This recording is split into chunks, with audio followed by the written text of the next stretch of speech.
in college and one about to be a 7th grader. So I'm catching it. So it's and working in higher education administration, I am, I'm in that sandwich. So I've got a child, and I'm a concerned parent.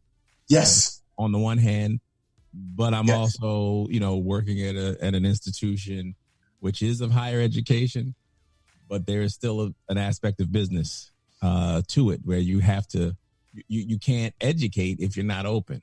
But Correct. You can't open if it's not safe, and you don't have so it's just this cyclic thing that just kind of keeps moving.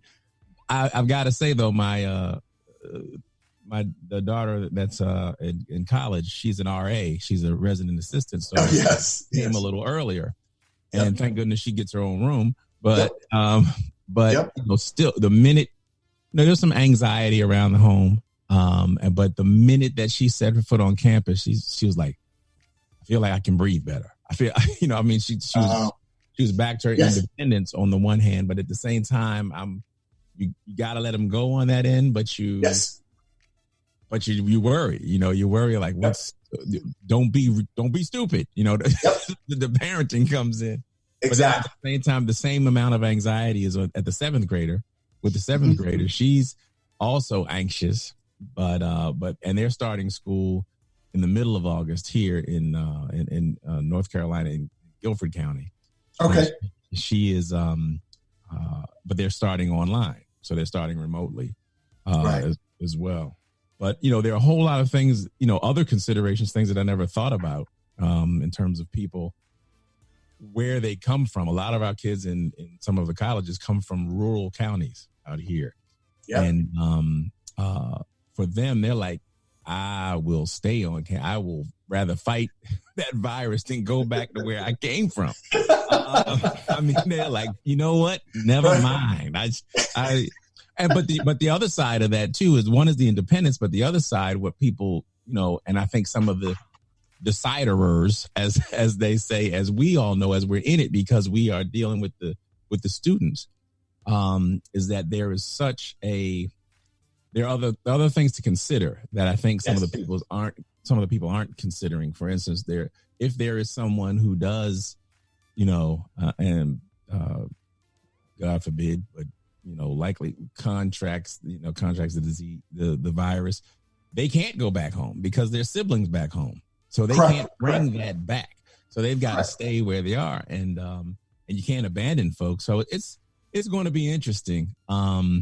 But, you hope against hope, but there's just so much to consider. And we're all just kind of, on the one hand, you want things to get back to something that halfway resembles normal. Yes. But how do you do it? How do you do it safely? And how do you, not stifle the growth and academic, continuation for these students, what they're looking for. So it's different. God bless you all, and because I said this before, Chief. I was talking about the way that the public school systems were able to stop on a dime and just start learning. Like you said, you have 2 weeks and 3 days. You're not complaining or nothing. It is what it is, and you said we got to do what we've got to do. Yep. But and you all were able to kind of do that, and I was marveling at how, you all were able, who heretofore had not done any kind of online stuff with your students, but they were able to stop and make things happen and figure it out. And I had college professors, who were like, Blackboard. What is that? I really got to use that now. I've not used that before. How do I do it? So, as they say, Time Magazine has the people of the person of the year. The person of the year for 2020 ought to be public school teachers. Period. Hands down. You got to applaud, Mike. You got to applaud the folks. And it's funny because, like I expressed to my staff today, the term lifelong learners, because you do have the older teachers, the older staff members. Let me rephrase it. The seasoned staffers, wise. That's right. that look at they look at it and, whoa, what is this? And, well, you have to learn this. And one thing that you stated is the students that you have in the rural communities. My question is, do they even have access to internet out there? Right.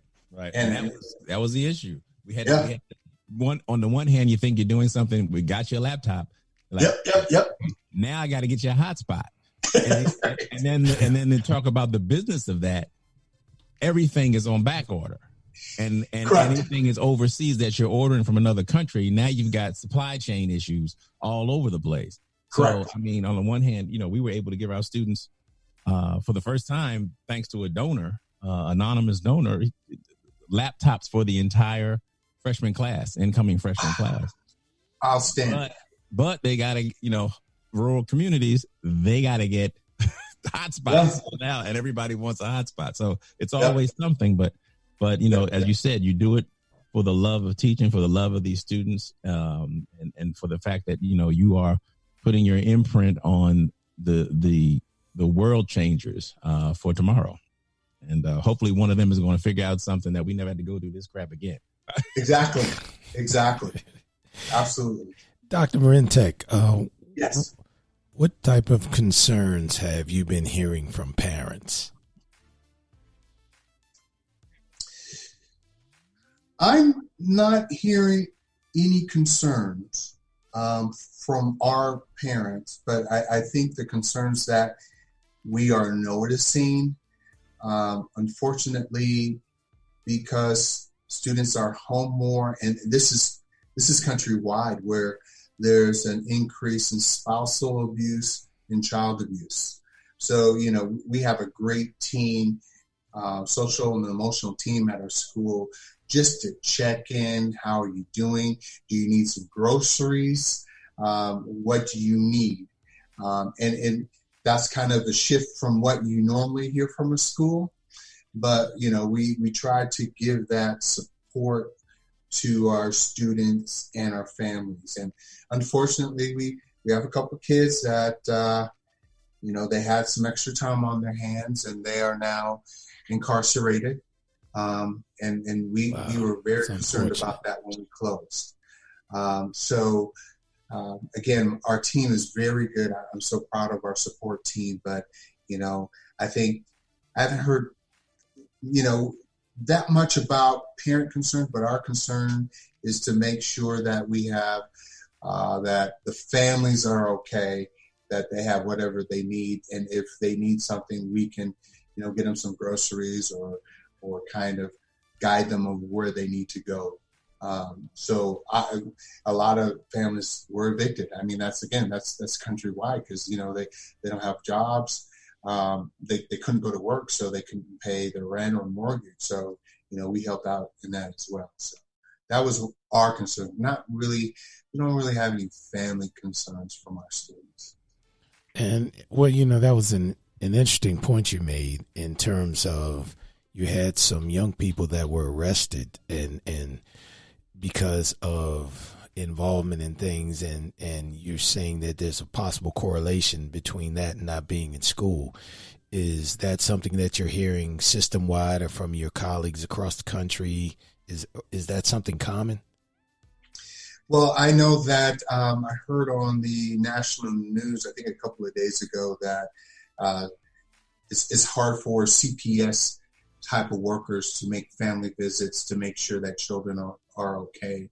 I'm not saying because we didn't have school that they committed the crimes, but what I'm saying that the interventions that are in place to talk to students, to have them busy in outstanding learning activities, that kind of stifles some things, because we did have the Chromebook distribution at our school, and I passed out 30 Chromebooks. But again, when students come to school, there's a break for both the student and the parent, where, the student has the opportunity to learn in a safe and clean learning environment, where, there might be some tensions at home. So, and we can build that bridge from the student to the parent. And again, I'm going to applaud our social and emotional team. Before COVID, they've made visits to the homes during the evenings, during the weekends, to ensure that the families are okay, that the parent has enough support to make sure that, you know, their children are successful. So I'm going to say there's a correlation because, you know, again, we're here to provide intervention as well. And, you know, some kids had a lot of time. They had a lot of time on their hand. And if you have nothing productive to do, I mean, we were all young, and we can honestly say for myself that, hey, if it wasn't for band on Friday nights and going on band trips and going to universities in Illinois, and, you know, I could have been doing something else that was not productive. So I think school has a big part of the youth development of children. And because of the closure, I think they were into some things that they weren't supposed to be.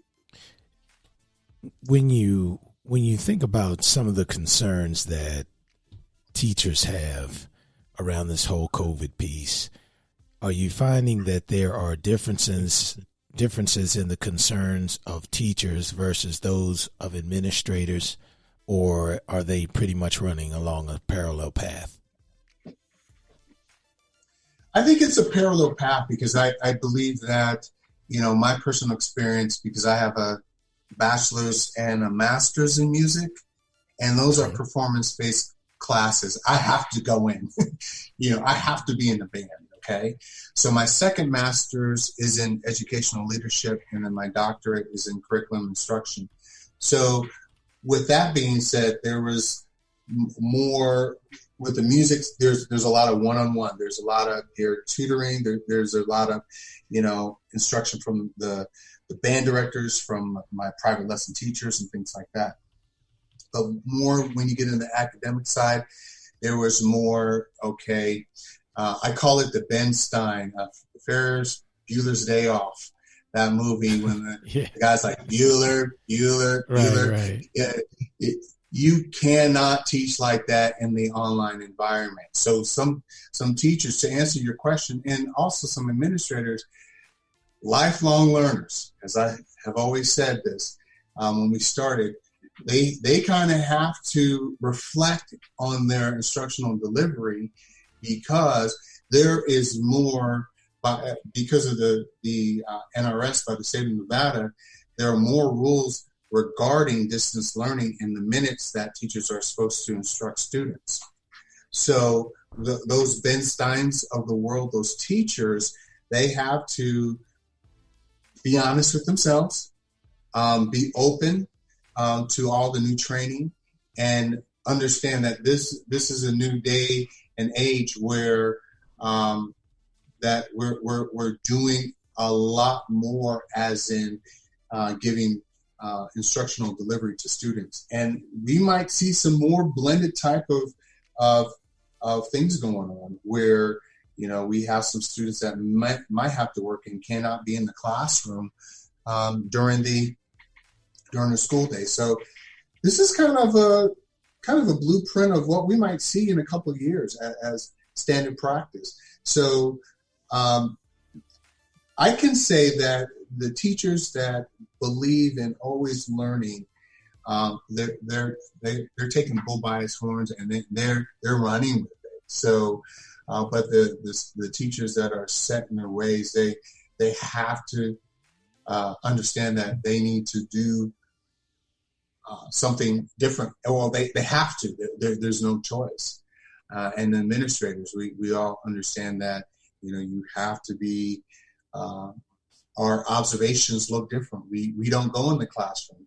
The classroom is the Canvas classroom, and that's how we make the observations, instead of going into the brick and mortar schools.